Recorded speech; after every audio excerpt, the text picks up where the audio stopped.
Hi, thanks for tuning in to Gosho Readings by Elisa. I am Elisa.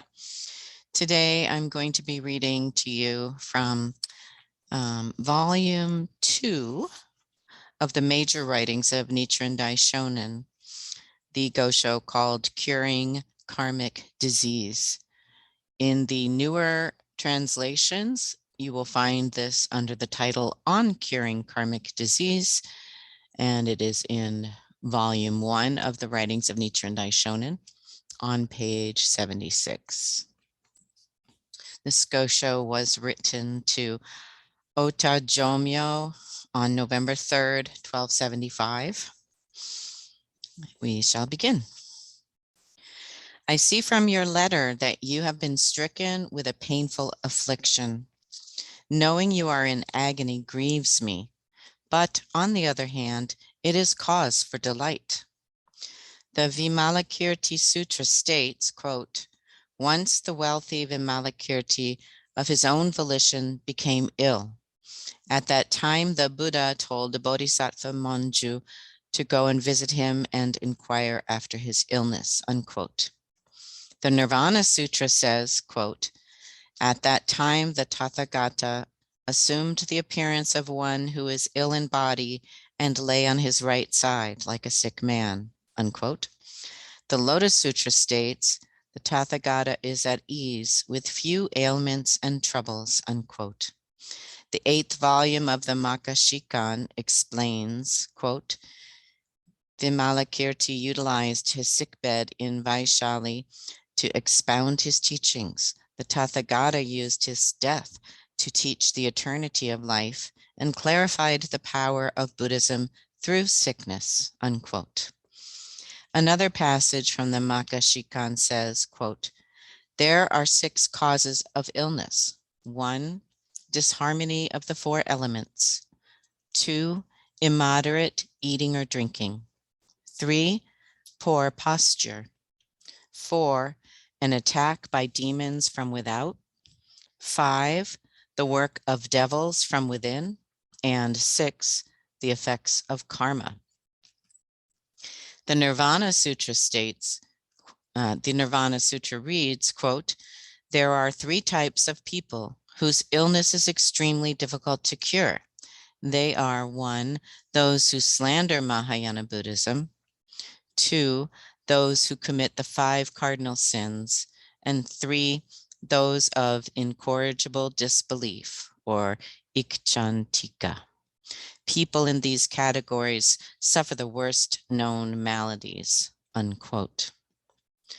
Another passage from the Nirvana Sutra states, quote, one who creates evil karma in this life will surely suffer the torments of hell in the next.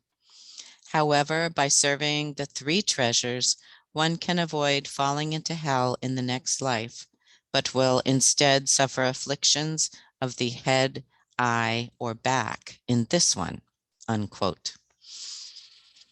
The Makashikan states, quote, even if one has committed heavy slanders, their retribution can be lessened in this life.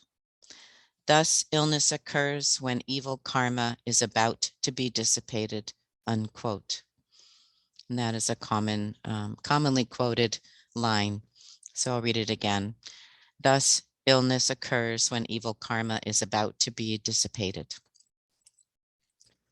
In his Daichido Ran, Bodhisattva Nagarjuna writes, quote, question, if that is so, then none of the sutras from the Keigan to the Hanya is a secret teaching, but the Lotus Sutra is secret. The Lotus Sutra is like a great physician who changes poison into medicine, unquote. Another oft-quoted line.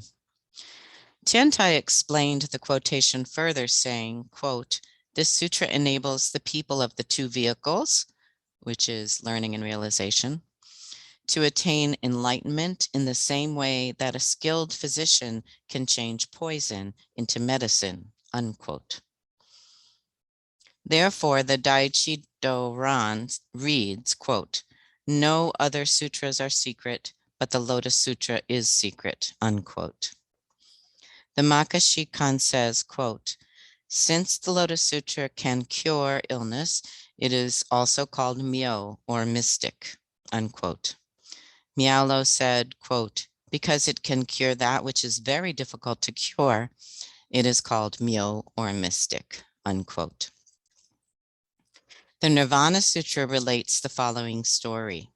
Quote, King Ajatashatru of Rajagriha was wicked by nature.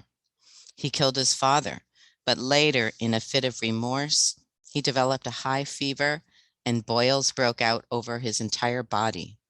They were foul and evil-smelling, repelling all who came near. His mother, Vadihi, tried to help by applying various medicines, but this only made the boils worse. There appeared to be no hope of recovery. The king explained to his mother that the boils had a spiritual cause and did not arise from a disharmony of the four elements, and that therefore ordinary physicians could not cure them. Then the world-honored one, the compassionate and merciful teacher, entered into a special moon-loving meditation for the king's sake. When he had reached the deepest stage of his meditation, a brilliant ray of light shone forth from the Buddha and fell upon the body of the king. In that instant, the boils were healed, unquote. The 7th volume of the Lotus Sutra, the Sutra of Universal Wisdom, says, quote, "This sutra is beneficial medicine for the illnesses of all mankind. If one is ill and can hear this sutra, his illness will vanish immediately and he will find perpetual youth and eternal life," unquote. In light of the above quotations, it would seem that your illness cannot have originated anywhere outside the 6 causes of disease. I will set aside the first 5 causes for the moment. Illnesses of the 6th, which result from karma, are the most difficult to cure. They vary in severity, and one cannot make any fixed pronouncements, but we know that the gravest illnesses result from slandering the Lotus Sutra. Even Shen Nung, Huang Ti, Hua To, and Pian Shui threw up their hands, and Jisui, Rusui, Jivaka, and Vimalakirti likewise kept silent. Such illnesses can only be cured by the beneficial medicine of Shakyamuni Buddha's Lotus Sutra, as that sutra itself explains. The Nirvana Sutra, referring to the Lotus Sutra, states, quote, "Even slander of the true law will be eradicated if one repents and professes faith in the true law.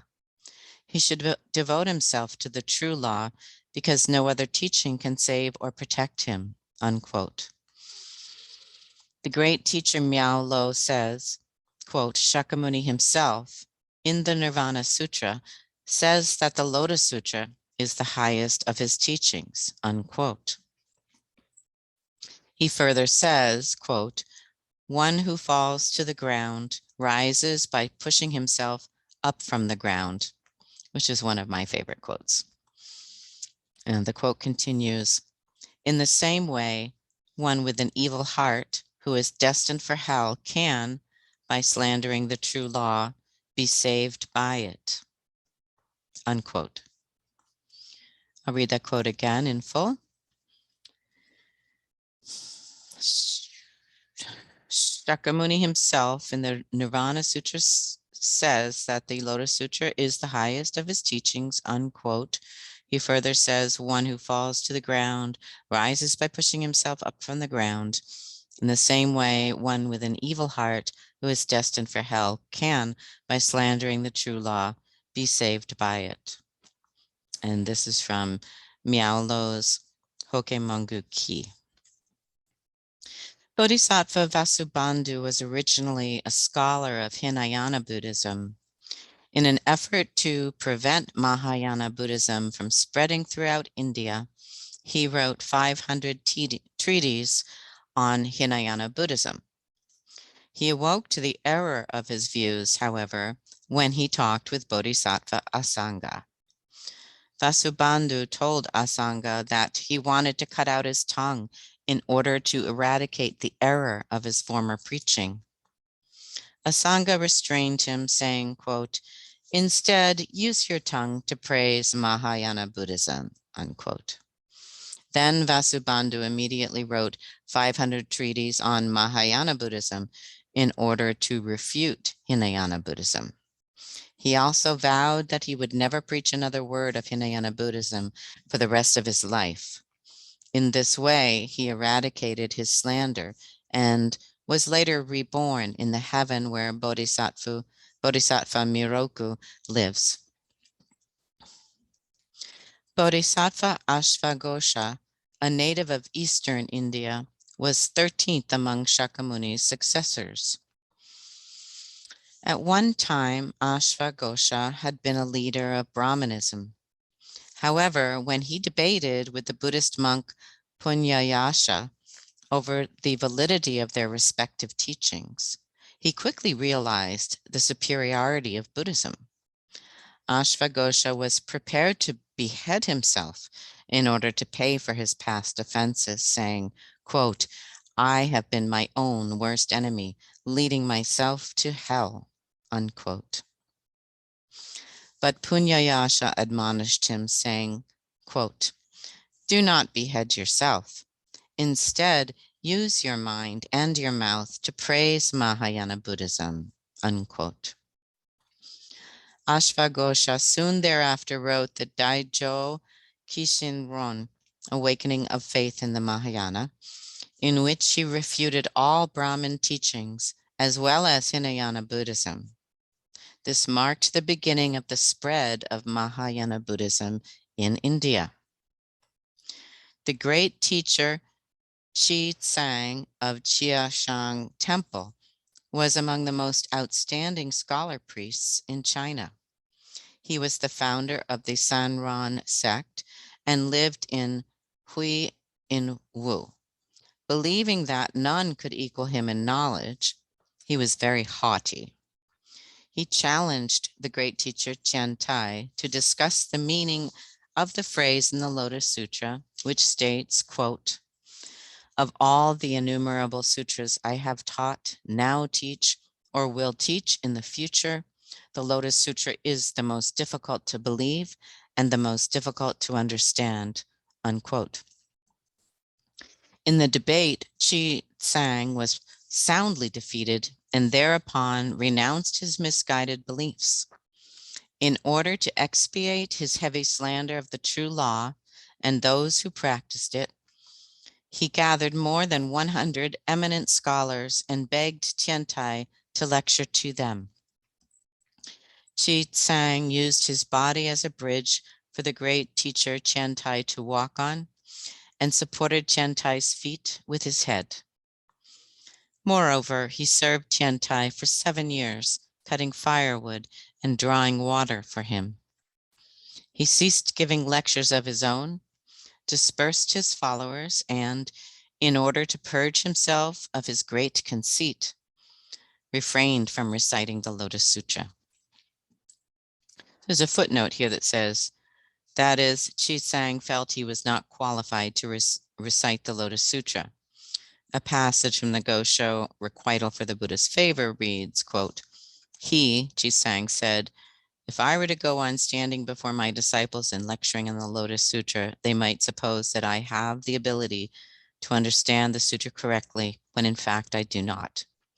Chi Tsang was both older and more eminent than Tiantai, and yet in the presence of others, he deliberately put his teacher Tiantai on his back and carried him across the river. Okay, going back to the text. After Tiantai's death, Chi Tsang had an audience with the emperor of the Sui dynasty to pay his respects. As he was leaving, he clutched his majesty's knees and tearfully bade him farewell. Sometime later, Chi Tsang looked into an old mirror and, seeing his reflection, condemned himself for his past errors. All these many acts of penitence were done to eradicate his evil karma. The Lotus Sutra, the supreme vehicle, is the golden teaching of the three sages. The footnote calls the three sages Shakyamuni Buddha, Taho Buddha, and all the other Buddhas of the 10 directions. Likened to an unsurpassed gem, it ranks highest among all the teachings of the past, present, and future.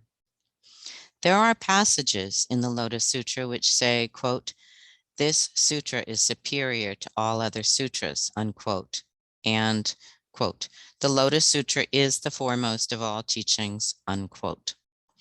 The great teacher Dengyo said that of all the sects in Japan, the Hokke Lotus sect is the very one, quote, "founded by Shakyamuni Buddha himself," unquote. I have made a thorough study of the Dainichi Kongocho Soshitsuji and other sutras upon which the Shingon sect is based, but have found nothing written in them to justify claim that these sutras are superior to the Lotus Sutra. This claim appears to be no more than the prejudiced view held by Shan Wu Wei, Qin Kang Chi, Pu Kong, Ko Bo, Jikaku, Chiso, and others. Now more than ever, I realize that it is the real intent of the Buddhas Shakyamuni and Dainichi to place the Lotus Sutra above all other sutras. When Kobo Daishi, founder of the Shingon sect in Japan, Jikaku Daishi, and Shisho Daishi went to China during the Tang Dynasty, they inherited from Hui Kuo and Fa Chu Wan the distorted doctrines originally held by Shan Wu Wei, Qin Kang Chi, and Pu Kong. Returning to Japan, they propagated the Lotus Sutra and the Shingon teachings in such a way as to make it seem that the dim light of fireflies, the 2 Shingon mandalas, outshone the full moon of the Lotus Sutra, the supreme vehicle which surpasses all other sutras of the past, present, and future. Not only that, they slandered the Lotus Sutra, saying that it was a work of childish theory, and that the Buddha of the Lotus Sutra was still in the region of darkness. However, these comments were like a dagger turned against those who made them. It is not the Lotus Sutra, but the Dainichi Sutra that is filled with childish theory, and it was Dainichi himself who was in the region of darkness. The roots of the Shingon sect were its founders, and they were warped to begin with. So how could its branches, their disciples and followers, be otherwise?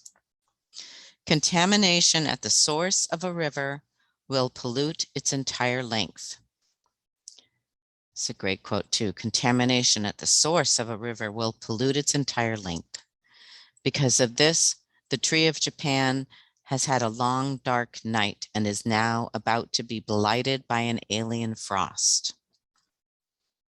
Although you were not in the mainstream of Shingon, you were still a retainer of a patron of that sect. You lived for many years in a house whose family was dedicated to an erroneous sect, and month after month your mind was infected by the teachers of error. Though huge mountains may crumble and the great seas dry up, this offense of yours will not easily pass away. However, because of the influence of past karma and the mercy that the Buddha bestows on you in this lifetime, you have met me and have determined to reform your ways. Therefore, you will be spared worse suffering, though at the moment your offense has brought on these boils from which you suffer. King Ajatashatru suffered from severe boils because he committed the 5 cardinal sins and slandered the Lotus Sutra.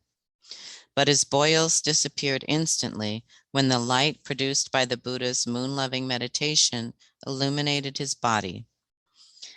And though it had been predicted that the king had only 21 days left to live, his lifespan was extended 40 years.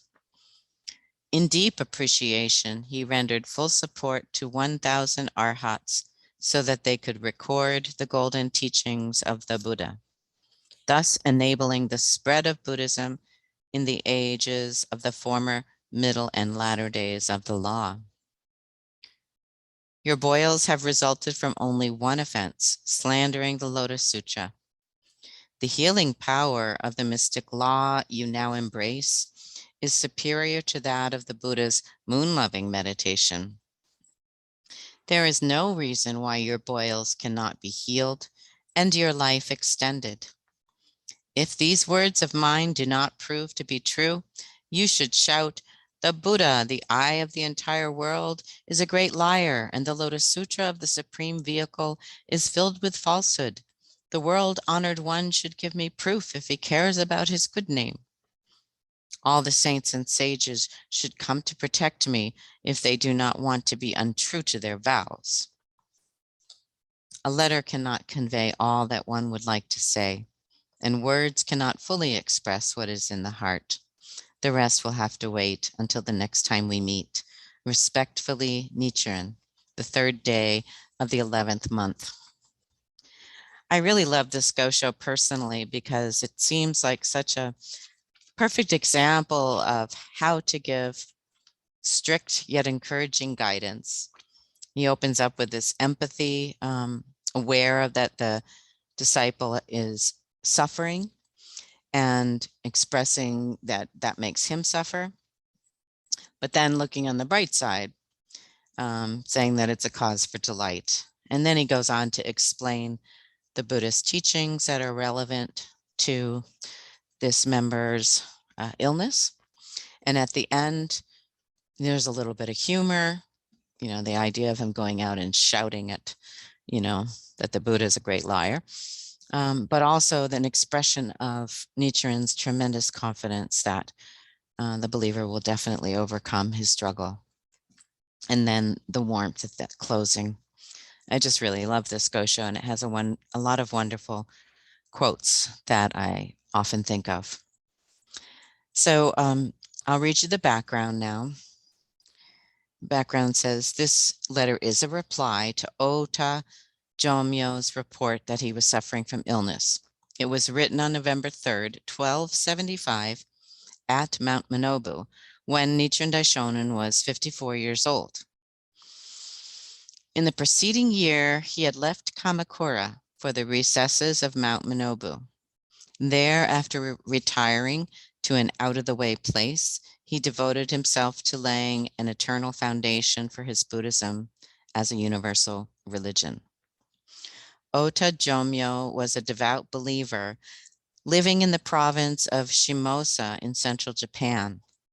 He was an official of the government, and his colleague, Toki Jonin, is thought to have introduced him to faith in the Daishonin's Buddhism. Both men worked together in that area to protect the Daishonin and propagate his teachings.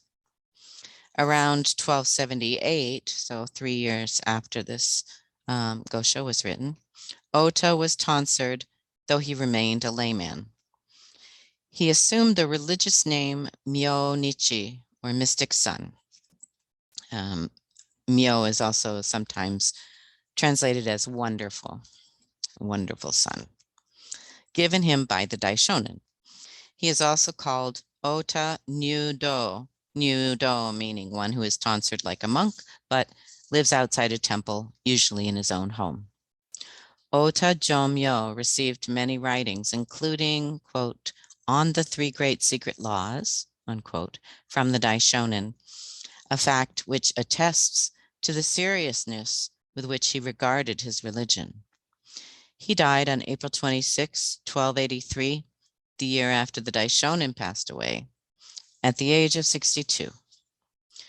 In this letter, Nichiren Daishonin clarifies the fundamental cause of Ota's illness.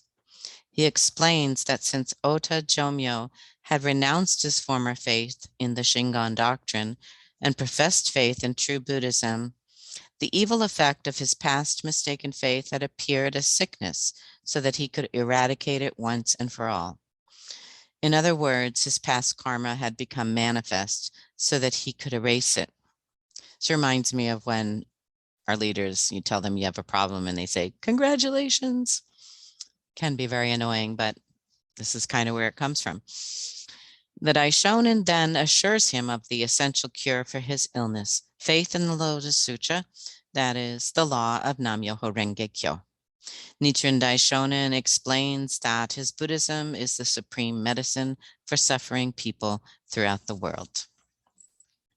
Thank you for listening to Gosho Readings by Elisa. Feel free to subscribe, and I hope we will see you again. Thank you. Happy practicing.